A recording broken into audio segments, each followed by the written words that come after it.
So I think the best way to introduce someone to the Qur'an is not to hand them a translation of it or to,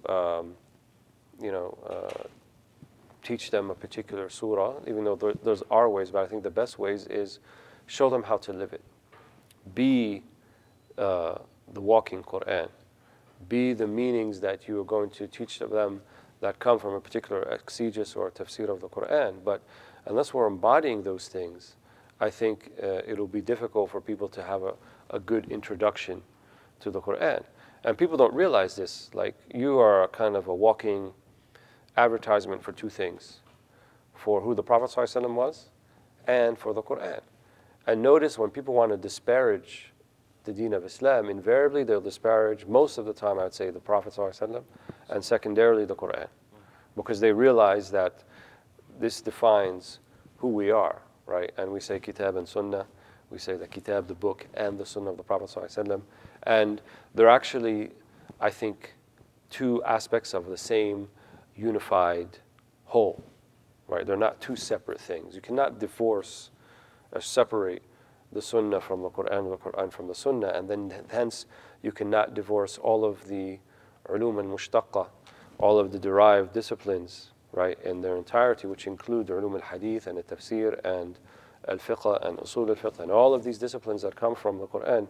None of those things can be divorced one from the other, right? So there's actually not this idea of tafadul, of preference to one over the other. They all make up the whole, right? And I think people will be imbalanced when they don't see that whole, right? When they focus on the trees and they lose the forest.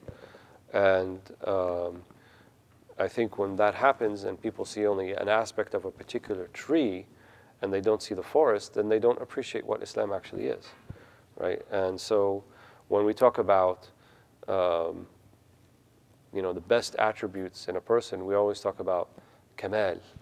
We talk about perfection and completion. In other words, a balance, but also that are taken to their most logical completion, right? So when we talk about someone who's generous, it means generous in the most complete way, right? And we talk about someone who is courageous, courageous in the most complete way, right? Without cowardice and without recklessness.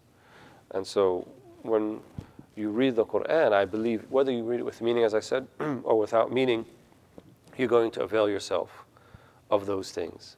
Many of the ulama, towards the end of their life, they just were busy with the Qur'an. The Qur'an is seen in many ways as the capstone, and that there are certain prerequisites one must do to kind of prepare themselves to enter into the realm of the Qur'an. Very much in the same way that the Prophet ﷺ, also much of his life was preparation up until the time he goes for the Isra and Mi'raj, right? And not to get into the exact events that happened during that night, but there were preparatory things that happened, like just as when he was a young boy, 3 or 4 years old, and his heart was taken from his chest and purified by the angels, it was also done immediately prior to the Mi'raj, when he goes through the 7 heavens and beyond Sidrat al-Muntaha, the furthest low tree where no other being has gone beyond, not even the angels. And in order for the Prophet ﷺ to be in such a state, there had to be this taraqi, right? There had to be this kind of gradual, not progress, but climbing in terms of their level of understanding and their level of, I would say, being a human being. So if we say that the Prophet ﷺ, the whole insan al-kamil, he is the most complete human being, and he was arguably most complete, right, when he was with his Lord in a realm that he transcended his own physical form, then we are most complete when we can do that, right? And this month of fasting, in large part, that's part of the aim, right? We do very much as the angels do during the day. We neither eat nor we neither drink, right? So it's as if we are in this kind of state of physical istighna, a physical, losing my English language,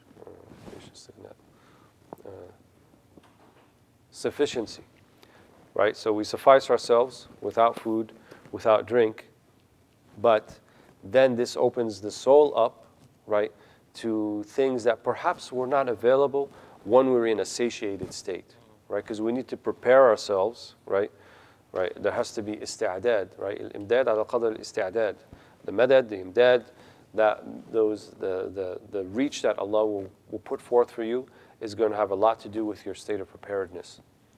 And so, whether we go to the Qur'an or bring Qur'an to others, we need to be prepared to do that, right? I think, despite what is popular in many of the university campuses amongst Muslim student groups, where they set up the tables and they have translations of the Qur'an put out and other pamphlets, and they very happily pass out translations. No doubt there's benefit in that. I don't doubt that.